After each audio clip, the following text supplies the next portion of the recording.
அதாவது வெளியே இருந்து நமக்கு அவசியம் இல்லாம நம்மளோட சம்பந்தப்பட்டு நம்மளோட உள்ளத்தில பதிவாகும் படுற விஷயங்களை நாம என்ன செய்யக்கூடாது, நம்மளோட உள்ளத்துக்கு எடுக்கக்கூடாது, நம்மளோட வீட்டுக்குள்ள எடுக்கக்கூடாது. உள்ளம்ங்கிறது ஒரு வீடு. அப்ப உள்ளமனும் வீட்டினிலே உறங்குகிற அறிவை நாம தட்டி ஒழிப்பி விட்டா அது என்ன செய்யாதுண்டா, இப்படிப்பட்ட விஷயங்கள் ஒன்றையுமே அந்த வீட்டுக்குள்ள எடுக்க. அது உனக்கு தேவையானதை மட்டும் கெடு, மற்றதை இல்லை எம்மொழிய போடு வேண்டி இந்நேரமும் அந்த அறிவு என்ன செய்யும், நமக்கு வலியுறுத்தும், சொல்லிக்கிட்டே இருக்கும். அப்ப நம்மட ரூம், நம்மட வீடு சுத்தமாகவும் இருக்கும், உள்ளம் சுத்தமா இருக்கும். அதிகமாக உள்ளம் அசுத்தமாகிறது என்னை பற்றி அறிகிற விஷயங்கள் நிறைகிறதால அல்ல. என்னை பற்றிய விஷயங்களை நான் சேகரித்து இந்த உள்ளத்தில் வச்சிருக்கிறதால உள்ளம் அசுத்தமாகாது. அது என்ன உணர்த்துறதுக்கு, என்ன அறிகிறதுக்குரிய வழியைத்தான் காட்டும். இது சம்பந்தம் இல்லாம, அவசியம் இல்லாம, நம்மளோட வாழ்க்கைக்கு தேவை இல்லாம எவ்வளவோ விஷயங்களை தான் நம்ம அதிகமாக நம்மளோட உள்ளத்துல நிரப்பி வச்சிருக்கோம். நீங்க ஒருக்கா அப்படியே கண்ணை மூடி உங்களோட உள்ளத்தை நீங்க கவனிச்சிங்களண்டா, உள்ளம்ங்கிற அந்த வீட்டுக்குள்ள போய் இருந்து பார்த்தீங்களண்டா தெரியும் அதுக்குள்ள என்னையாவது நமக்கு தேவையானது என்னையாவது இருக்கா. இப்ப உறவாட்டம் வந்து நான் இப்ப தியானம் செய்யறதாலதான் உள்ளொள்ளு போய் இப்ப அந்த உள்ளம்ங்கிற வீட்டுக்குள்ள சேருது, சேர்ந்திருக்கு. ஒரு அதுக்குள்ள போய் பார்த்தீங்கன்னா மற்ற எல்லாமே தேவையில்லாத அவசியம் இல்லாததான் நிறைஞ்சு போயிருக்கு. அப்போ சார் சொல்றாங்க, தரகுகள் நிறைந்த உள்ளமதில் தரகுகள் நிறைந்த உள்ளமதை தனிமைப்படுத்துறது மிக கடினமுங்க. இப்ப எவ்வளவுதான் நாம மனதை ஒருநிலைப்படுத்துவோம், உள்ளத்தை ஓர் நிலையில நிறுத்தி திக்ர் செய்வோம் ரெண்டு முயற்சி எடுத்தாலும் அந்த உள்ளம் என்ன செய்யாதண்டா ஒரு நிலையில நிப்பாட்டே இல்லாம இருக்கும், தனிமைப்படுத்த முடியாம இருக்கும். என்னடா அந்த அங்க போய் தேடி பார்த்தா அவசியமில்லாத தரவுகள், அவசியமில்லாத விஷயங்கள், அவசியமில்லாத எண்ணங்கள் எல்லாம் நிறைஞ்சு போய் நம்மளை தனிமைப்படுத்த விடாம தடை பண்ணிக்கிட்டு இருக்கு, தடை செஞ்சுட்டு இருக்கு. அப்ப அதுக்கு தடை செய்யறதுக்கு காரணம் என்னன்னு பார்த்தா அவன் நிறைஞ்சு போய் கிடக்கிற எல்லாத்தையும் நமக்கு நினைவுக்கு தந்துக்கிட்டே இருப்பான். மனம் ஒரு நிலைப்படுற அண்ணா இன்னான் இருக்கக்குள்ள எங்கேயாவது எங்கேயாவது தடங்கள் ஏற்படும், சத்தம் ஏற்படும், வெளி விஷயங்கள் சம்பந்தப்படும். அந்நேரம் தான் யாராவது ஆள் வந்து கேட்லையும் தட்டுவார். நீங்க தியானம் செய்யறீங்க, ஒரு நிலைப்படுத்துறீங்க, இந்த நிலையில இருக்கிறீங்கக்குள்ள அதை கட்டுப்படும். அப்படி இல்லையா சும்மா நிக்கிற காகம் கத்தும். இப்படி எல்லாம் நிறைய விஷயங்கள் இருக்கு. அதுகள் நீங்க மனம் ஒருநிலைப்பட்டா உங்களுக்கே புரிய வேண்டி வரும். இந்த ஒருநிலை படுறதால இது நடக்குது. கரண்ட் இல்ல தானே அக்கிலா? கரண்ட் இல்லவா?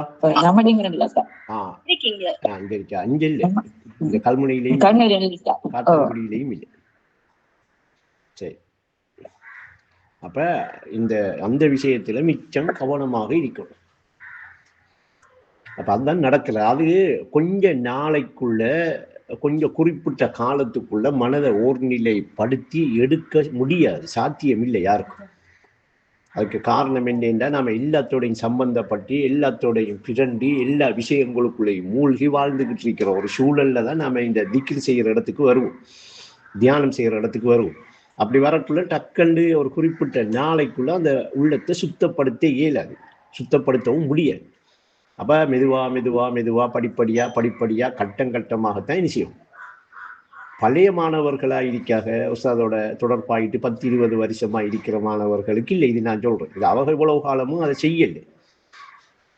சமீனா ஆக்களுக்கு தான் நான் இதை சொல்றேன்.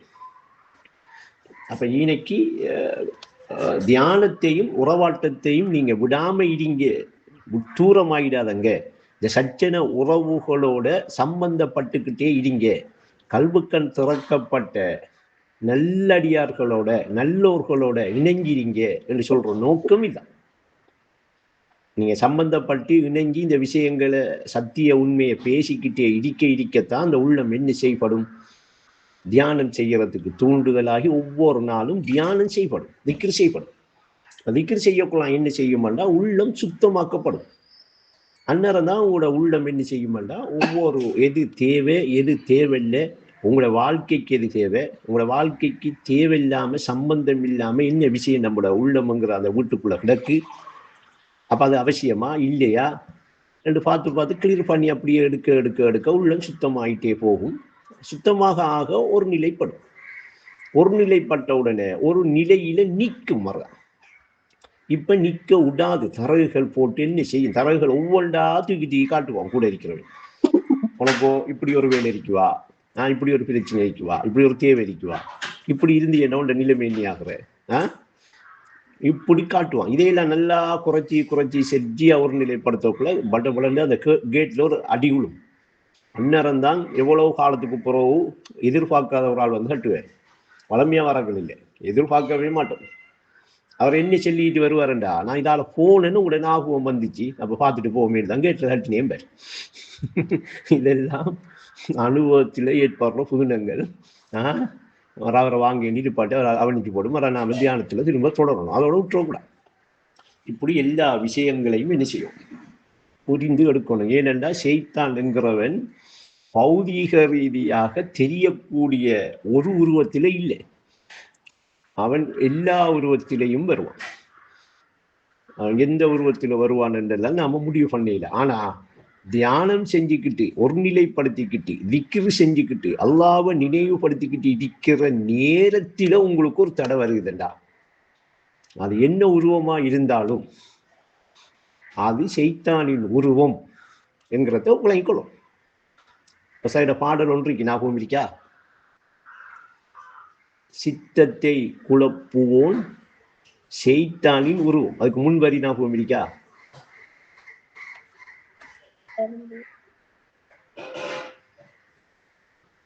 சித்தத்தை இப்ப சிந்திச்சுக்கிட்டு இருக்கிறவன் அந்த சிந்தனைய குழப்பினா அந்த குழப்புறவன் ஷைத்தானின் உருவம் என்று சொல்றாங்க அந்த பாட்டுல. சித்தத்தை குழப்புவோன் ஷைத்தானின் உருவம். அது என்ன உருவத்தில இருந்தாலும் என்ன உருவமாக இருந்தாலும்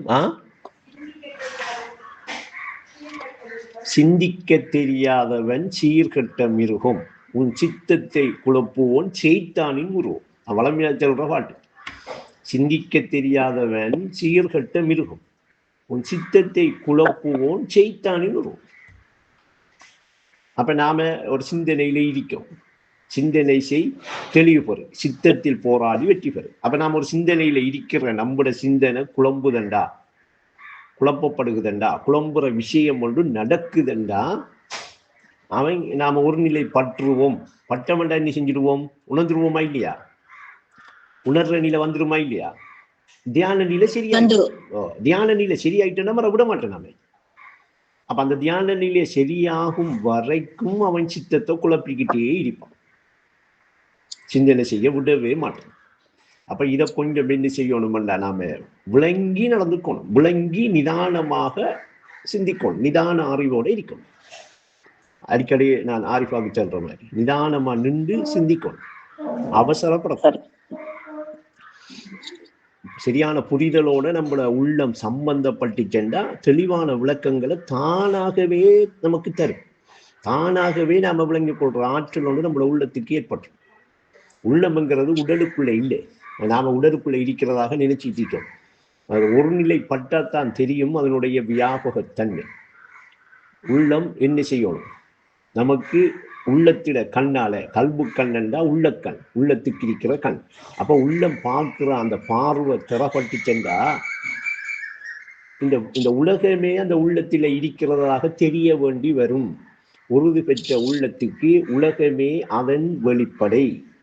அப்ப வெளிப்படையாக தெரிகிற இந்த உலகத்தின் உட்பட என்னன்னா அவர உள்ளம். அப்ப அவர உள்ளத்தில இருக்கிறதாக தெரிய வரும். அந்த அளவுக்கு நம்மளோட உள்ளம் இன்னும் என்ன செய்யப்படலை, பக்குவம் அடையல, திறப்படலை. அதுக்கு என்ன செய்யணும்னா நான் ஏகம் என்கிற அந்த நிலையில தரிப்படும். நான் ஏகம் என்கிற அந்த நிலை உள்ளத்தில எந்நேரமும் உணரப்படணும், எந்நேரமும் உணர்ந்துகிட்டு இருக்கிற அந்த நிலைக்குள்ள இருக்கணும், போய் உட்காரும். அதுல உட்கார விடுவான்னு நினைக்கிறீங்க? விட மாட்டான். அதுக்கிடையில வேற ஏதாவது ஒரு விஷயத்தை தந்து இந்த அஞ்ச பாரு, இப்படி சிந்திச்சு பாரு, அவர் சொல்றது புலவா, நல்ல அவர் சிந்திச்சு பாரு, அவர் சொல்ற சரிவா, அவன்டே வேற ஒரு பக்கம் கூட்டிட்டு போயிடுவான். அவன் பிள்ளை என்று காட்டாம சரி என்று கூட்டிட்டு போறதுதான் அதிகமான விஷயங்கள். அவன் எப்படின்னா எதிரடையா வந்து விஷயங்களை சரி என்றுதான் காட்டி கூட்டிட்டு போவான். நாம தரிப்பட்டு சொந்த அனுபவத்துல உணர்ந்திருக்கமானா இன்னைக்கு சிந்திக்கணும் இல்லையா? அந்த வழியை காட்டுறவரு என்னத்தை சொல்றாரோ அந்த பாதத்துல பணியும் சொல்லு. ஏண்டா அவர் பாதை கண்டுதான் நமக்கு சொல்ற, பாதையை காணாம சொல்லல. அப்ப பாதையை கண்டு கூறும் மேதை, அந்த பாதையை கண்டு கூறுறவரோ சதி மேதையுங்காரு. அப்ப அவர் அந்த பாதையை சொல்லித்தாரது கரெக்ட் என்று பட்டா அவர் சொல்லித்தாரது செய்யும். பாதம் பார்த்து பணிந்து கொள்ளுங்க. இப்பதான் தரகுகளை குறைக்க சொல்லி சொல்றோம், சரியா? இப்ப சொன்ன உடனே இப்ப நமக்கு ஒரு வழியை காட்டுறாரு, அதனால உள்ளத்தை கொஞ்சம் சுத்தப்படுத்துறேன்னா தரகுகளை குறைக்க சொல்றாரு என்ற புரிதலை எடுத்து அடுத்தடுத்த நிமிஷம், அடுத்த மணித்தியாலம், அடுத்த நாள், அடுத்த கிழமை கொஞ்சம் கொஞ்சமா தகவல் அந்த தரகுகளை உள்ளத்துல குறைச்சாலண்டா யார உள்ளம் சுத்தமாகும்? செல்லித்தார வர்ற உள்ளமா சுத்தமாகும்? கேட்கிறவங்களோட உள்ள சுத்தமாகும். அப்ப அதை கேட்டு நடக்கிறதுதான் பாதையை கண்டு கூறும் மேதை பாதம் பார்த்து பணிகிற. அந்த பாதம் பார்த்து பணிகிறதுக்கு அர்த்தம் அவர் சொல்றத கேட்டு நடக்கிறது, சரியா? இப்ப அதை கேட்டு அதை நீங்க தரகுகளை இருந்து நாம குழப்போம். எங்களுக்குள்ள தியானத்துக்குள்ள இயல்பா அந்த உள்ள சம்பந்தப்படும். எந்நேரமும் ஏகமாக நான் இருக்கேன் என்று சொல்லி அந்த உணர்வுல சரிபடுற வீதம் கூடும். ஏன் சும்மா அதை இதை நினைச்சுக்கிட்டு இருந்த அந்த நினைவு எதுல போய் பற்றி பிடிச்சுக்கிட்டு நினைச்சுக்கிட்டு சரிபட்டுக்கிட்டு இருக்கும்? ஏகத்துல. அதான் கரெக்டா அறிவா, அதான் புரியுது. ஏகத்தில. அப்ப அந்த ஏகத்தில அந்த நினைவை கொண்டு போய் தரிப்படுத்தி என்ற சொந்த அனுபவத்துல நான் இதை உணரணுமே. யாரு எதை சொன்னாலும் இனிப்ப நான் உணராம இனிப்பண்டா என்னன்னு தெரியாம சொல்றதையெல்லாம் கேட்டுக்கிட்டே இருக்கலாமா? மாம்பழம் இனிக்குமும் பாரு, கரும்பு இனிக்குமும் பாரு, சீனி இனிக்குமும் பாரு, இப்படி ஒவ்வொரு இனிக்குமென்ற உடனே இனிக்குமா கேட்டுக்கிட்டு தானே இருக்கிற. கேட்டுக்கிட்டு இருந்தே 40 வருஷம் கழிச்சா இருக்கா தெரியுமா? விவசாயமானவர்கள் இன்னும் கேட்டுட்டு தான் இருக்கா. அப்ப கேட்ட இனிப்ப அதை உணர்ந்து பார்க்கிற எப்படிறாப்பா? அப்ப உஸ்தாது சொல்றாங்க, சத்தியத்தை உணர்த்தா கல்வி ஜன்னத்தில சேர்த்து வைக்காதே, அனுபவத்தில பெற்றுக்கொள்ளும் கல்வியுங்க. அப்ப எதை எடுத்தாலும் முதல் எந்த சொந்த அனுபவத்தில பெறக்கூடிய மாதிரி தான் கல்வியை தந்திருக்கார். இந்த பாட்டை எழுதிக்கிற அமைப்புக்கு ஒரு சத்தியத்தை உணர்த்துற மாதிரி கல்வி தந்திரிக்காக நமக்கு என்கிறதுக்கு இந்த பாட்டு முழுமையான ஆதாரம், பூரண ஆதாரம். சத்தியத்தை உணர்ற மாதிரி தான் இந்த வழியை தந்திரிக்காக. அப்படியேதான் அவரோட கல்வியை கொண்டு நம்ம ஒரு சத்தியத்தை உணரலாம், சத்தியத்தை அறியலாம், சத்தியத்தை பார்க்கலாம், சத்தியத்தை கற்றுக்கொள்ளலாம் என்று சொல்லல. இன்னைக்கு என்ன வசனம் பாவிக்காக? சத்தியத்தை உணரலாம். அப்ப அந்த உணர்தல் என்கிற விஷயம் தான் இனிப்ப உணர்ற, இனிப்ப நாம அனுபவத்துல பெற்றுக்கொள்ற விஷயம். சீனி ஒன்று இடிக்கண்டு படிக்கிற விஷயம் இல்லை, சீனி ஒன்று இடிக்கண்டு கற்றுக்கொள்ற விஷயம் இல்லை, சீனி ஒன்று இடிக்கண்டு காண்ற விஷயம் இல்லை. அப்ப ஏகத்துவம், ஏகமாக நான் இருக்கிறேன் என்கிற அந்த இடிப்பு நிலையை நான் என்ன செய்யணும்? கற்றுக்கொண்டதை வச்சு, அறிஞ்சத்தை வச்சு, கேள்விப்பட்டத்தை வச்சு, புரிஞ்சுகிட்டத்தை வச்சு என்ன செய்யணும்? அனுபவத்தில உணரணும். அப்ப அனுபவத்தில பெற்றுக்கொள்ளு தம்பி. அப்படி அனுபவத்துல பெற்றுக்கொள்ளக்குள்ள அவர் எங்க இருப்பாருன்னா ஜன்னத்தில இருப்பாரு. அதுதான் சொல்றாங்க, சத்தியத்தை உணர்த்தா கல்வி ஜன்னத்தில சேர்த்து வைக்காதே, அனுபவத்தில் பெற்றுக்கொள்ளு தம்பி. அப்ப உஸ்தாத இந்த பாடலை அதிகமாக ஆழமாக சிந்திச்சவங்க குறைவு உஸ்தாத மாணவர்கள். ஏன் அனுபவத்துல பெற்றுக்கொள்ளலாம் என்று உஸ்தாது தந்துட்டு இருக்கக்குள்ள ஒரு சில மாணவர்கள் அந்த அனுபவம் நமக்கு கிடைக்காது, அதுக்கு பல வருடங்கள் போகலாம், அதுக்கு 400 வருஷத்துக்கு போறதுதான் நடக்கும் ரெண்டெல்லாம் அவன் ஷைத்தான் வந்து குந்திக்கிட்டு அவர்களை கெடுத்து வச்சிருக்கிற விஷயங்களை வெளியில சொல்லிட்டிருக்காரு. இது உணர்ந்தவனுக்கு தமிழகம் இல்லையா? புரியுதா? அவள்கிட்ட யாரு குந்திக்கிட்டு அவனை கெடுத்திருக்கான். அது உனக்கு இந்த அனுபவம் எல்லாம் கிடைக்காதப்பா, நீ இதையெல்லாம் பெற்றுக்கொள்ளலாப்பா. அவன்கிட்ட இன்னைக்கு வந்து அவளுக்கு இந்த எண்ணத்தை ஊட்டினவன் யாரு? அவன் தான் ஊட்டி வச்சு அவளை கெடுத்து. ஆனா அவங்களும் என்ன செய்யறாங்க? அவளை கெடுத்து அப்படி சொல்லி போட்டு இதுக்கு லீக்காரு. அதான் ஆச்சரியம், ஏன் போய் இருக்காது இல்லையா? அவ பாட்டை கேட்காங்க, புஸ்தகத்தை பற்றி படிக்க, அதெல்லாம் ஏன் செய்யறாளோ அது தெரியாது அவளுக்கு. அப்ப இதுலயே விளங்குதுவா அவள் இன்னும் மடத்தனத்திலிருந்து வெளியே வரலைண்டு. இருளில் மூடனுக்கு இறை தோற்றம் புரியாதடான்னு ஒரு பாட்டு இருக்கு. இன்னொரு பாட்டு இருக்கு, இருள் என்ற வகையிலே வாழுகின்ற மூடன். இன்னும் அந்த மடத்தனம் என்ன செய்யல. நம்ம சொல்றதும் நாம செய்யறதும் ஒரு மடத்தனமான வேலை வாழ்ந்து புரிகிற அளவுக்கு அந்த அறிவு வேலை செய்யல. அப்ப இவ களிமா எல்லாம் வேலை செஞ்சிருக்குமாண்டா இல்லை. இப்ப நம்ம எவ்வளவு பேரை பார்க்கமா இல்லையா? அப்ப இன்னைக்கு என்ன நான் சொல்ல வாரேன்டா, முதல் ஒசாது காட்டின வழியே அந்த வழியால போய் எந்த சொந்த அனுபவத்திலையும் இதை நான் பெற்றுக்கொள்ள முடியுமா என்ற கேள்விக்கு முதல் நாம முடியும் என்ற பதிலோட நிற்கும். ஏன்? சரணடைய வழியுண்டு, சத்குருவின் மொழியுண்டு, சாத்வீக நெறி இருக்கிறே. சாத்வீக நெறி என்றா சாத்தியப்படுத்துற மாதிரி நெறிப்படுத்தல் இருக்கு என்கிற நெறிப்படுத்தல தந்தவகை தானே ஒசாது. அந்த வழியைத்தானே நமக்கு காட்டியிருக்காங்க. அப்ப அந்த நெறிப்படுத்தலும் இருக்கி, அந்த சத்குருவின் மொழியும் இருக்கி.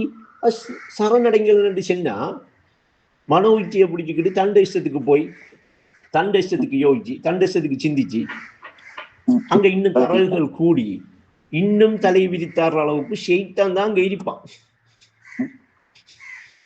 அப்ப தரல்கள் நிறைந்த உள்ளத்தை தனிமைப்படுத்துறது முடியாதுன்னு சொல்லல. இன்னைக்கு கடினம் கடினம். அப்ப மிச்சம் கஷ்டம், காலம் எடுக்கும். லேசான வழி சம்பந்தம் இல்லாத தரல்களை எல்லாம் குறைக்கிறேன். ஒன்று அவங்க என்ன செய்வாங்க, கோய்ப்பாங்க. இல்லாட்டி என்ன செய்வாங்க, இரக்கம் வைப்பாங்க. ரெண்டு இல்ல வேற ஒன்றும் செய்ய மாட்டாங்க, வேற ஒன்றும் செய்ய இல்லைங்க. ஒன்று நல்லா நினைப்பாங்க, இல்லாட்டி என்ன பிள்ளையா நினைப்பா. ரெண்டும் தானே முடியும். ஒன்று நல்லா நினைக்கலாம், இல்லாட்டி பிள்ளையா நினைக்கலாம். இது இயல்பா எல்லாருக்கும் பாரு என்னமா இல்லையா?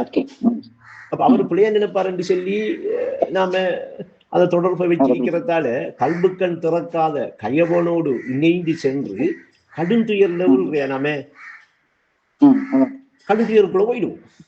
நம்ம என்ன செய்யற, சரி அது சரியில்லையே என்றுதான் போறேன். நம்ம அதான் சரியில்லை என்றுதான் போறேன். நம்ம அதுக்காக அவர்களுக்கு நாம ஒரு அநியாயம் செய்யறதும் இல்லை, துரோகம் செய்ய போறதும் இல்லை. அவர்களை சந்திச்சா சலாஞ்செல்லாம சந்திக்காம கதைக்காம போறதும் இல்லை. அது இல்லை நோக்கம். அந்த ஒரு மனுத்தியால அப்படியான ஒரு தொடர்பான வார தரல்கள் விஷயங்கள் எல்லாம் உங்களோட உள்ளமங்கிற வீட்டுக்குள்ள வந்து குமிங்கி சென்றா, உள்ளமங்கிற அந்த வீட்டுக்குள்ள வந்து சேர்ந்தி சென்றா,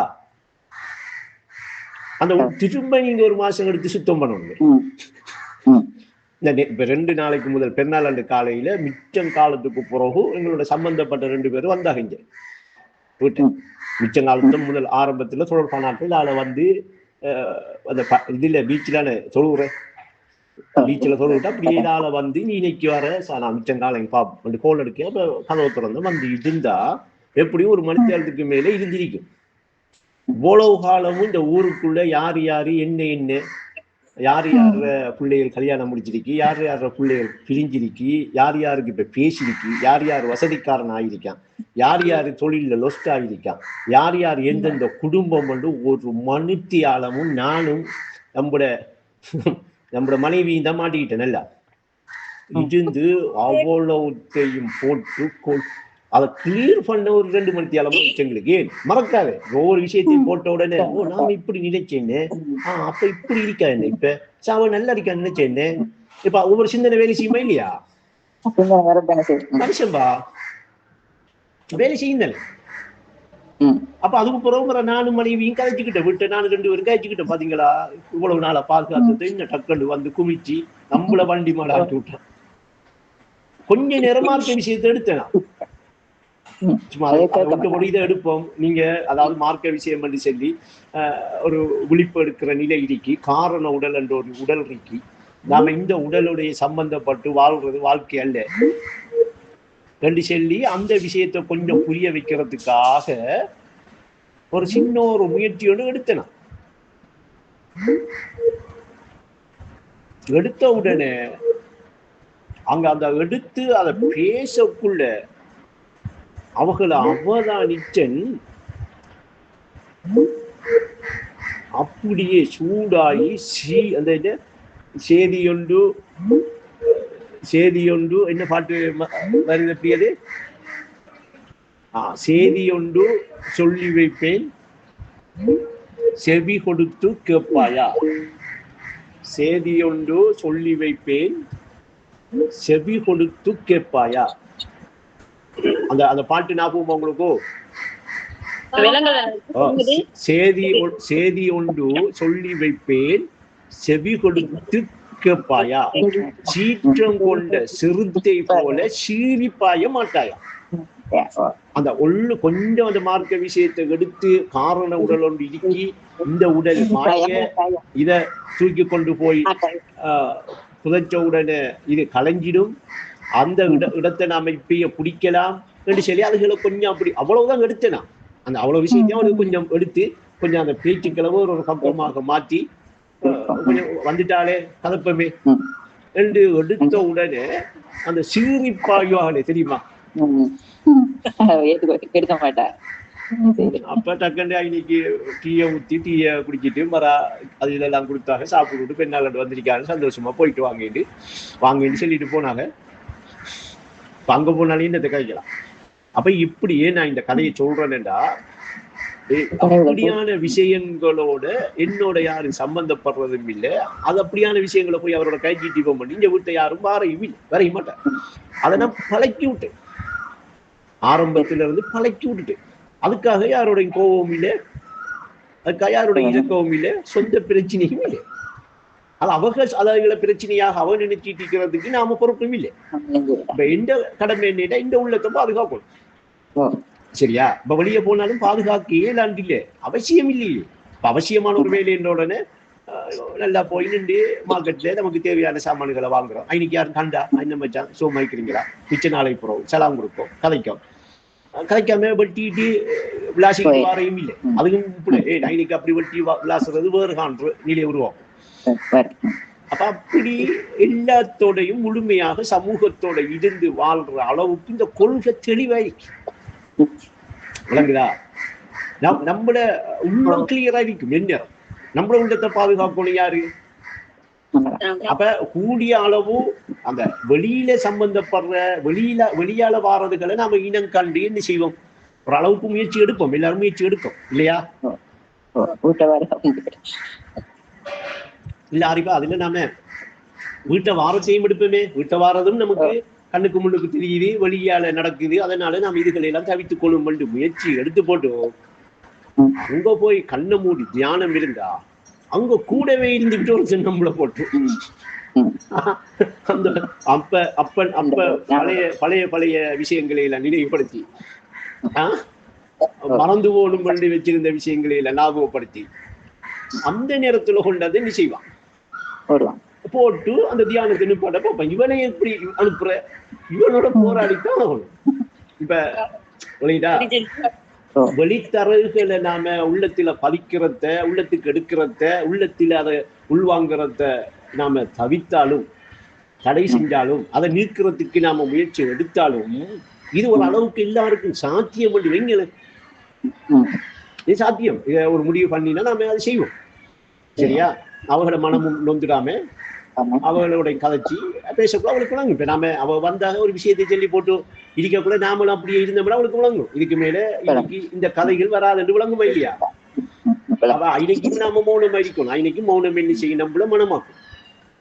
இன்னைக்கு மௌனம் இருந்த உடனே அவளுக்கு புரியும். இது கங்கால இந்த விஷயங்களை கதைக்கிறதுக்கு அவ ரெடி இல்லைன்றது அவளுக்கு விளங்கும், தாராளமா விளங்கும். அந்த அவ புரிஞ்சுக்குவாங்க. அப்ப காலப்போக்குல என்ன செய்வாள்டா, இந்த விஷயத்தை போவோம் சொல்லுவோம் வந்துடுவோம் என்ற முடிவுடைய வருவார்.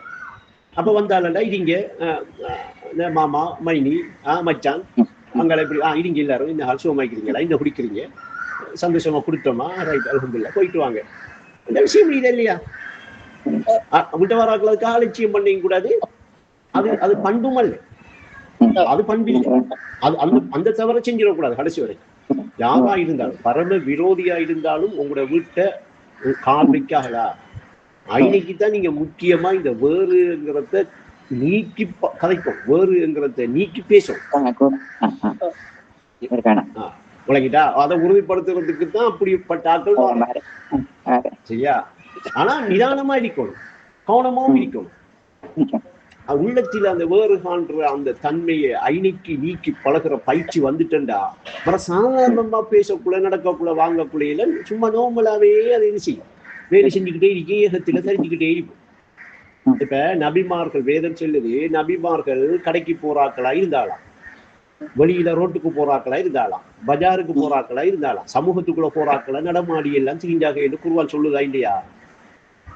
அப்படி இருக்கிற நேரத்தில் ஜிப்ரீல் வந்திருக்காக விஷயங்களை சொல்லியிருக்காக என்றா என்ன? அப்ப எந்நேரமும் ஏகமாக நான் இருக்கிறேன் என்கிற இடிப்பை விட்டு அவர் என்ன செய்யல? விலகல். அவரோட உள்ளம் என்ன செய்யல? அதை விட்டு விலகி வாழல. அப்ப எங்க இருந்தாலும் ஏகம் இல்லாத இடம் இருக்கா? அப்ப எங்க இருந்தாலும் ஏகத்தை விட்டு நாம விலகி இருக்கணுமா? அதான் சார் சொல்றாங்க, உன்னை நீ உணராத, உன்னை நீ உணராத உயிரற்ற பிணமாய் அங்க என்ன சொல்றாங்க? உலகிலே வாழ்வது. நல்ல வளம் வாழ்வது என்று சொல்லுங்க. உலகிலே வாழ்வது வாழ்க்கை அல்ல. உலகில வாழ்ற வாழ்க்கையை சொல்றாங்க. உலகத்தில வாழ்ற வாழ்க்கையில தான் உன்னை நீ உணராத உயிரற்ற குணமாய் வாழாதே என்று சொல்றாங்க. உலக வாழ்க்கை அப்படின்னா உலக வாழ்க்கையில வாழக்கூடிய என்ன நான் உணர்ந்து உயிரோட சம்பந்தப்பட்டுக்கிட்டு ஏகமாக நான் இருக்கிறேன் என்கிற அந்த இடிப்பு நிலையோட வாழ்றதுதான் வாழ்க்கைங்க. அப்ப தியானத்தை விட்டு நீ வாழாதடா, இறை தீராரை பெற்றுக்கொள்ள வாய்க்காது என்று சொல்றது இதைத்தான். தியானத்தை விட்டு நீ வாழாத, வாழ வேணான்னு சொல்லல, தியானத்தை விட்டு வாழாதேன்னு தான் சொல்றாங்க. இப்ப இன்னைக்கு அப்ப தியானத்தோட இருக்க சொல்றாங்க என்ன முடிவு கொடுக்க கூடாது. தியானத்தை இருக்க சொல்றா, வாழ செல்லல அப்படி சொல்லல. தியானத்தை விட்டு நீ வாழாத, வாழு, வாழ்க்கை நடத்தி, வாழ்க்கையை விட்டு வெளியே போகாத. ஆனா என்ன செய்யாத வாழ்க்கைய தியானத்தோட வாழு, தியானத்தோடைய அந்த வாழ்க்கையை வாழு. அப்ப அவரு தியானத்துடைய வாழ்ற அந்த வாழ்க்கை தான் வாழ்க்கை. அவரு வாழ்றாரு. அவர் எப்படி வாழ்றாரு? கட்டுண்ட ஒரு உடலை வச்சுக்கிட்டா வாழ்றாரு. இந்த உடல் மட்டும் நான் ரெண்டு வச்சுக்கிட்டா வாழ்றாரு. ஏக வியாபகமாக அவரு வாழ்ற வாழ்க்கை என்று உணர்ந்து கொள்ற வாழ்க்கை வாழ்றாரு. உள்ளம் என்பது ஒளியாகும், அதை உணர்ந்து கொள்வதே வாழ்வாகும். உள்ளம் என்பது ஒளியாகும், அதை உணர்ந்து கொள்வதே வாழ்வாகும். உள்ளம் என்பது ஒளி உலகு, அது உத்தமர் வாழ்வின் தனி அழகு. இப்ப யாரு வாழ்றா? அவர் தான் வாழ்றாரு. மறைச்சு புலனில் வாழ்ற மனிதன் எங்க வாழ்றான்னு அவர் அங்கே தெரியும். அவரோட வாழ்க்கையை பார்க்கக்குள்ள அவன் வாழ்ற மாதிரி அவருக்கு தெரியுதில்லை. எங்க வாழ்றான், எங்க ஆள காணலையே என்று கேட்கிற மாதிரி எங்கப்ப வாழ்றான் அவன் அப்படின்னு அங்க சொல்றாரு. என்ன? இருளில் மறைந்த நரக நெருப்பில வாழ்றானுங்க.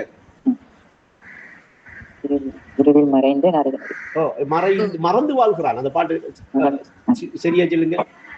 மனதில் உள்ள மறைந்த நெருப்பில் மறந்து வாழ்கிறான். மறிச்சு புலனில் வாழும் மனிதன் எங்கே வாழ்கிறான் என்று கேட்டு போட்டு வாழ்ற இடத்தை சொல்றாங்க. மனதில் உள்ள மறைந்த நெருப்பில் மறந்து வாழ்கிறானுங்க. எங்க இதுக்குள்ள வாழ்றான்? இப்ப நெருப்புக்குள்ள வாழ்றான். அப்ப நெருப்புக்குள்ள வாழ்ற வாழ்க்கை எப்படி இருக்கும்? சூடா இருக்காதா? கொதிக்கிட்டு இருக்காதா? நிம்மதியா இருக்குமா அந்த வாழ்க்கை? அதான் அவன் எங்க வாழ்றான்? அவன் நரகத்துல கிடந்து செத்துக்கிட்டு இருக்கான் என்று செல்லாம சொல்றான். அப்ப இன்னைக்கு உன்னை நீ உணராத உயிரற்ற குணமாய் உலகிலே வாழ்வது வாழ்க்கை அல்ல. அப்ப ஏகமாக நான் இருக்கிறேன் என்கிற அந்த இடிப்பு நிலையில சரிபடுறேன்டா, அந்த இடிப்பு நிலை நம்மள ஏற்றுக்கொள்றேன்டா, நம்மளோட உள்ளம் முதலாவது சுத்தமாக சலீமான கல்வை தவிர நாங்க ஏற்றுக்கொள்ள மாட்டோம் என்று சொல்ற வேத வசனத்தை கொஞ்சம் நினைவுபடுத்திக்கங்க. இனி சலீமான கல்வண்டா என்ன?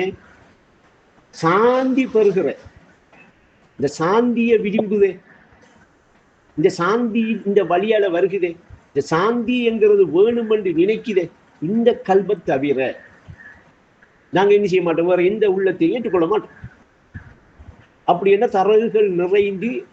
தரகுகள் நிறைந்த உள்ளம் அதில் தலை விதித்தாடுது ஷைத்தானியா. அப்ப அந்த ஷைத்தானியாவோட இருக்கிற உள்ளத்தை அவன் ஏற்றுக்கொள்வானா? அப்ப இறை உறவு இல்லாதவன் இன்சானா, அவன் இருதயத்தில் இருப்பவன் ஷைத்தானுங்க. அப்ப அது சலிமான கல்வண்டா இல்லை. அது அங்க குழப்பம் இருக்கு, நிறைய அங்க பிரச்சனை நிறைய இருக்கு, தரகுகள் நிறைய கிடக்கு. அந்த உள்ளம் என்கிற அந்த வீட்டுக்குள்ள தேவையில்லாத விஷயங்கள் நிறைஞ்சு போய் கிடக்கு. அப்ப அதை சுத்தம் பண்ணி அந்த உள்ளத்தை சலிமா பரிசுத்தமாக சாந்தி நிலை வேணும், அது சாந்தியா இருக்கணும் என்ற அதை விரும்பாத வரைக்கும் அந்த ஏகமாக நான் இருக்கிறேன் என்கிற அந்த நிலை என்ன செய்யாது? சரிபடாது என்கிற ஒரு விஷயம் ஒரு ரகசியமா இன்னைக்கு இருக்கு. அதான் ஏகத்தில் தரித்திருந்து இயன்ற வரை நினைவுபடுத்தி. அப்ப நீங்க நான் ஏகமா இருக்கேன் என்ற அந்த நிலையில நீங்க உங்களை ஏகமா இருக்கிறதாக தரிப்படுத்தினீங்களா, ஏகம் என்ற சொற்பொருளில் ஏகமாக அமைந்து கொண்டு களிமாவை திக்ர் செய்தீங்களா, திக்ரில் மூழ்கி விட்டால் ஏகத்தில் ஆழ்ந்து விடுவீங்க. இப்ப என்ன செய்யும்? உங்களோட உள்ளம் தனிமைப்படும். தனிமையில் அமையும். அப்ப தனிமையில் அமைவது தவமாகும். தவறிது மனிதன் பிணமாகும். இப்ப நீங்க உயிர். இப்ப உங்களோட உள்ளம் தனிமையில் அமையும். ஏகமாக நான் இருக்கிறேன் என்கிற அந்த இருப்புல அமையும். இப்ப தரகுகளில் என்ன செய்யும்? அதுக்கு சம்பந்தம் இல்லாத தரகுகள் எடுக்காது, மறலாம். அது அது விளங்கும். அதுக்கு இது நமக்கு சம்பந்தம் இல்லை, இது இவங்க சம்பந்தம் இல்லாம ஒரு தரவு கொண்டாந்து போட்டு நம்மளோட உள்ளத்தை என்ன செய்யும்? பெருக்க பார்க்கலாம். கள்ளப்பயல் உச்சந்தியில உள்ளவன் பாராட்டு தெளிவா விளங்கும். மரா யாரும் சொல்லி தர தேவையில்லை, உங்களுக்கு புரிய வைக்க தேவையில்லை. மரம் நீங்க இனம் காணுவீங்க. உங்களோட சித்தத்தை குழப்புற எல்லாம் செய்தாண்ட உருவம் தானா. இப்படி இல்லாம நீங்க செய்தான்னு பாத்தீங்களா? இஞ்சிலையும் பின்னிலையும் ஹன்னா சிரிக்கானா. அது மாதிரி உங்களுக்கு கல்பு கண்ணால அறிவு கண் திறக்கப்பட்டு என்ன செய்யப்படும்? அவனை காட்டி தரும். அது இவன் வாரான் இகோனமாய் அவனை உங்களுக்கு சொல்லி தருவான். உடனே உள்ள செல்லும் உங்களுக்கு. அது உங்களுக்கு தெளிவா விளங்கும். காரம் கவனமாய் என்ன அது எப்படி இருக்கு. அப்ப இந்த அளவுக்கு உங்களோட உள்ளத்தை தனிமைப்படுத்துற இடத்துக்கு, தனிமைப்படுற இடத்துக்கு, தனிமையில அமைஞ்சு இந்த தவத்தில நீங்க வந்து பிணமாகாம உயிர் உள்ளவனாக, உலகமே எதிர்த்தாலும் உறவுகள் மறுத்தாலும் உயிர் சாண்டடா ஈமான் என்கிற அந்த உயிர்ல வந்துடுவீங்க. இப்ப நீங்க செத்து போறாளா, செத்து போயிட்டீங்களா, அப்ப உங்களோட உணர்வு இடிக்கும் வரைக்கும் தான் சந்தர்ப்பம், அவகாசம். அவளுக்கு கால அவகாசம் கொடுக்கப்பட்டிருக்கு. அது வரைக்கும் தான் சந்தர்ப்பம். தவறு நீங்க அண்ணப்புலியில விழுந்தாச்சு,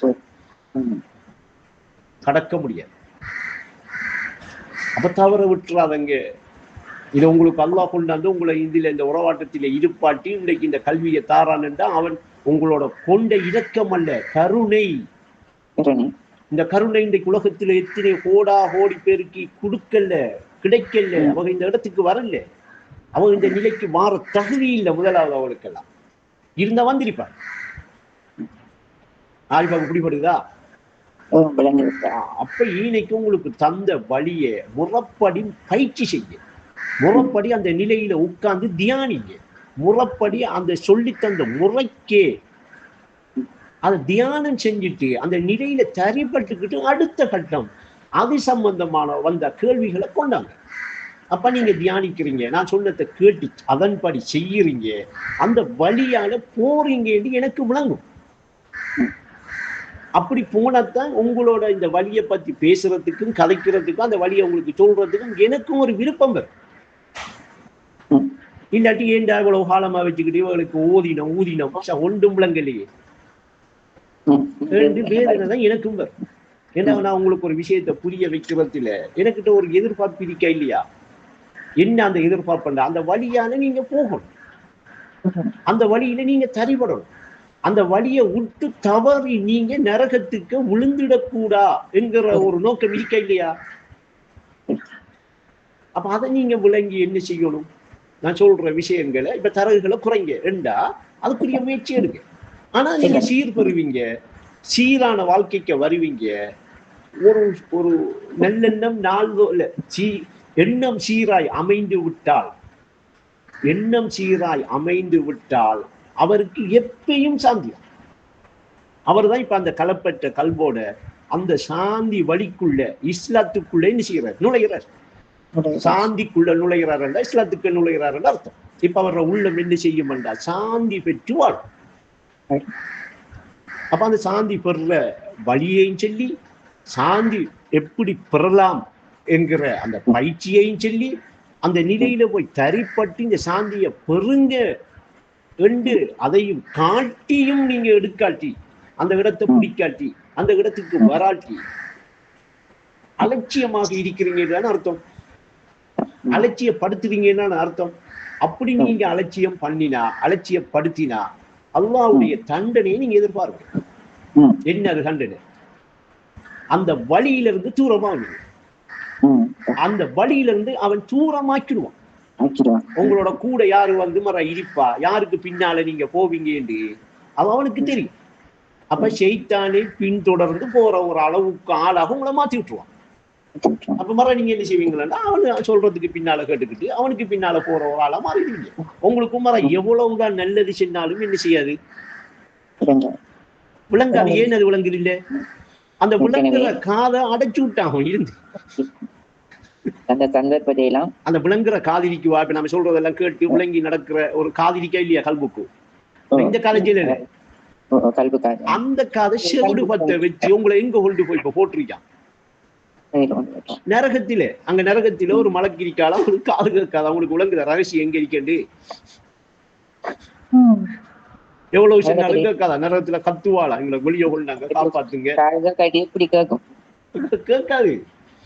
அப்ப அப்படியான ஒரு நிலைக்கு வந்துடாம பாதை கண்டு கூறும் பேத பாதம் பார்த்து பணிங்க. என்ன முதல் உங்களோட தரவுகளை குறைக்காம நீங்க வெற்றி பெற முடியாது. அது 40 வருஷம் இல்லை, நீங்க 400 வருஷம் இந்த உஸ்தாதில கல்வியில இருந்தாலும் நீங்க பழைய மாணவனா இருக்கலாம், இல்ல விஷயங்களை தெரிஞ்சாக்களா இருக்கலாம். ஆனா அனுபவத்துல பெற்றாலும் இல்லை, உங்கள்ட்ட அனுபவம் கிடையாது. நீங்க அனுபவத்துக்கிட்ட வரையும் இல்லை, இன்னும் ஏகமண்டா இன்னும் உங்களுக்கு தெரியவும் இல்லை, சும்மா சொல்ல தெரியும். அப்ப உஸ்தாது சொல்றாங்க ஏகம் என்ற சொற்பொருள் ஏகமாக அமைய சொல்றாங்க. அப்ப முதல் ஏகம் ஏகம் என்று சொல்லிக்கிட்டு இருக்காம அந்த ஏகம் என்ற என்னடப்பா அந்த நிலை என்று சொல்லி அறிவு ரீதியாக கண்டு அறிவு ரீதியாக உணர்ந்து அந்த நிலையில என்ன செய்யணும், இப்ப நாம அமையணும். அமைஞ்சி கலிமாவது செய்யும். இதெல்லாம் செய்யாம அனுபவம் கிடைச்சிட்டு அண்ணா காட்சி தெரிஞ்சுட்டு இன்னும் இவர் வந்து போறாருன்றெல்லாம் சும்மா அது இதையும் சொல்லிக்கிட்டு சும்மா உங்களை மறுட்டுற வந்த பின்னால போகக்கூடாது. அவங்கள ஒருத்தவங்க என்ன செய்யறான், மறுட்டிட்டு நீங்க மருண்டு அவனுக்கு பின்னால போறீங்கிறது உங்களுக்கு விளங்காது. விளங்குறவங்க சொல்லி தந்தா அதை கேட்டுட்டா விளங்கு. அவங்களும் அந்த அனுபவங்களை பெறாம சொல்லித்தரல. அப்ப இன்னைக்கு நல்ல தெளிவா விளங்குதா விஷயம்? சமீனாக்கு பிடிப்படுதா? அப்ப இன்னைக்கு கேளுங்க. நம்ம கேட்க வந்தீங்களா? இல்ல இல்ல. அப்ப தியானம் செய்கிறது உஸ்தாது சொல்றாங்க, உள்ளத்தை ஓர் நிலையில் நிலை நிறுத்தி நினைவுபடுத்து. உள்ளத்தை கொண்டு போய் ஓர் நிலையில நிலை நிறுத்துறதுக்கு அந்த உள்ளத்தில தரகுகள் தரகுகளை குறைக்காம நிலை நிறுத்த முடியாது என்கிற ஒரு விஷயத்தை முதல் விளங்கிக்கொள்ளும். விளங்குதா அனிஷாக்கு? சமீனாக்கு பிடிப்படுதானே? அப்ப இப்ப நம்மட உள்ளத்தை கொண்டு போய் கவனிச்சா அந்த அந்த வண்டி மாடாய் இருக்க கூடாது. உஸ்தாது சொல்றாங்க, வம்பளக்கும் உள்ளம் அது, வம்பளக்கும் உள்ளம் உன்னை வண்டி மாடாய் மாற்றி வகை அறியா சுமையை ஏற்றி ஹாவியாவில் சேர்க்குமா. அப்ப நரகத்துல சேர்க்குமா. அப்ப அப்படி நரகத்துல சேர்ந்து அவகிட உள்ளத்தை போய் அங்க பார்த்தா ஹாவியால கிடக்குமா. என்னது அந்த ஹாவியா ஏண்டா அந்த வம்பளக்கிற உள்ளம். என்னது வம்பளக்கிற? ஒரு வகை அறியாத ஒரு சுமை. என்ன அது வகை அறியாத சுமை? தெரியாத சம்பந்தம் இல்லாத இந்த கொள்கைக்கும் கலிமாவுக்கும் தேகமாக நான் இருக்கிறேன் என்ற இந்த இருப்புக்கும் சம்பந்தம் இல்லாத தேவை இல்லாததெல்லாம் அங்க என்ன செய்யும்? குமிஞ்சு கிடக்கும். மடையர் வாழ்வை கொப்பி பண்ணி குப்பமேடு இருக்கும் அங்க. அது நமக்கு நல்லா தெரியும். ஒரு வார்த்தையை பேசக்குள்ள ஒரு வார்த்தை ஏதாவது ஒன்று கதைக்கக்குள்ள விளங்க அங்க இன்னும் குமிஞ்சு போய் கிடக்கணும். அது குமியறதுக்கு காரணம் என்னன்னா அவங்க இரவு பகலாக சம்பந்தப்படுறது, கதைக்கிறது, பழகிறது, அவங்க தொடர்பாக இருக்கிற எல்லாரும் கல்புக்கண் குருடு பத்தினாக்கள், குருடர்கள். இம்மையில யார் குருடர்களோ அவங்களுக்கு இம்மையை பத்தியும் தெரியா, மறுமையை பத்தியும் தெரியா, கொள்கையை பத்தியும் தெரியா, கலிமாவை பத்தியும் தெரியா, தௌஹீதை பத்தியும் தெரியா. அவங்க யாரு? நாம பார்க்கறதுக்கு பார்வை உள்ளாக்கள், ஆனா உண்மையில கல்பு குருடு பத்தினாக்கள். அப்ப கல்புக்கண் திறக்காத கயவனோடு இணைந்து சொல்றோம் நாம இல்லையா? அப்ப கடும் துயருக்குள்ள இருப்ப நாம எந்நேரமும் நாமளும் துயருக்குள்ள மாட்டிட்டு கிடப்போம். சாந்தியோட இருக்க மாட்டேன், நிம்மதியா இருக்க அந்த உள்ளம் நிம்மதி என்ற எண்ணிலே தெரிய வேண்டி வர. அப்ப இதுக்கு நாம என்ன செய்ய வேண்டி இருக்கண்டா, அந்த கல்புக்கண் திறந்தவர்களோட அதிகமா என்ன செய்யணும்? தொடர்பு வச்சுக்கணும். அந்த கல்புக்கண் திறக்கிறேன்டா என்ன எப்படி என்று சொல்லி அந்த விஷயத்தை கேட்டறியணும். அறிஞ்சி அந்த தியானத்துக்குள்ள மூழ்கணும். அதுக்கு அவங்க என்ன வழிகளை எல்லாம் நீங்க நிப்பாட்டுங்க, தடை செய்ங்க, நிறைக்காதங்க, உங்களோட உள்ளத்தை பாதுகாரங்க என்று சொல்றாங்களோ அது எல்லாத்தையும் நாம என்ன செய்யணும்? அதை தலையில தூக்கி வச்சு சுமக்கணும். அந்த விஷயத்த சும்மா அலட்சியம் பண்ணக்கூடாது, தலையில தூக்கி சுமக்கணும். அந்த அளவுக்கு அந்த பக்குவப்படுத்தினீங்களா நீங்க இருக்கிற இடத்தில இருந்துகிட்டே இதை உணரலாம், ஏகத்தில தரிக்கலாம், ஏகமா இருக்கிற அந்த நிலையை பிடிக்கலாம். இன்னும் உறவாட்டம் கேட்டோமா முடிஞ்சா அங்கெல்லாம் செயற்பாடுக்க ஒன்றும் இல்லையா? அவங்க யாரு? அவன் ரெடி அணிக்கான், இப்ப முடிச்சுக்கிட்டு வரட்டும் காத்துக்கிட்டு இல்ல, அவன் ரெடி அணிக்க அவங்க முடிச்சுக்கிட்டு வரட்டும். முடிக்க நம்ம ஸ்டைலுக்குள்ள வருவாயின்னு அவனுக்கு தெரியும். அதனால கொஞ்சம் அவன் பொறுமையா இருக்கான். இப்ப முடிச்சுட்டு வந்த உடனே டக்கண்டு அங்க ஒரு விஷயத்தை அள்ளி போடுவான். இல்ல மறந்தாக்கி அங்க தியானமும் இல்லை, திக்கரும் இல்லை, அன்றாட செயல்களோடு ஆனந்தமாக வாழ தெரியா மகிழ்ச்சியில மாற்றி குலனுக்கேற்ப ஊட்டி இன்னறிக்கு இதாண்டா உண்மை என்று காட்டி இதுக்குள்ள மூழ்க வச்சு நரகத்துல கொண்டு போய் ஒரு தள்ளு. அப்ப இதுல இருந்து பாதுகாத்து உங்களை வெளியே கொண்டாந்து ஏகமாக இருக்கிற இழுப்பு நிலையில நீங்க தரிப்படுறது, உங்களை தரிப்படுத்துறது சாதாரண விஷயமும் இல்லை. ஆனா உங்களுக்கு ஒரு வழிகாட்டல் கிடைச்சி அதை உங்களுக்கு விளங்கப்படுத்தி புரிய வச்சு இதைத்தான் செங்கேன்னு சொல்லி நீங்க தவற விட்டீங்களா, தவற விடுறீங்களா, அல்லாஹ்வுடைய தண்டனையை நீங்க எதிர்பார்க்கலாம். அந்த தண்டனை தான் உங்களுக்கு இந்த வழியிலிருந்து உங்களை தூரமாக்குறது, இந்த வழியிலிருந்து உங்களை தூரப்படுத்துறது, இந்த வழியிலிருந்து வெளியே கொண்டு போய் கெட்ட ஜந்துக்களாக இடர்படுத்தும், நரகில் வாழும் இணை கொண்ட உள்ளத்தில் இடர்படுத்தும் ஜந்துக்கள், நரகில் வாழும் இருளில் வாழும் நரக நிலம், இணை கொண்ட உள்ளத்தில் இடர்படுத்தும் ஜந்துக்கள் இருளில் வாழும் நரக நிலத்தில கொண்டு போய் போட்டு ஜந்துக்களாக மிருகங்களாக வாழ்ற ஒரு வாழ்க்கைக்குள்ள அறிவான். அங்கால என்ன விளங்கும், எந்நேரம் என்ன விளங்கும், எந்நேரம் என்ன சிந்தனை ஓடும் தெரியுமா?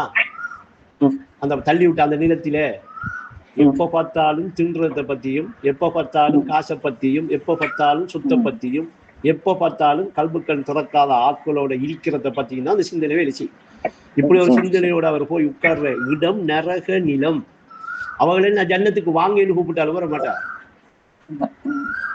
அவளுக்கு விளங்காது நாம எங்க கூப்பிடுறோம், எதுக்குள்ள கூப்பிடுறோம்.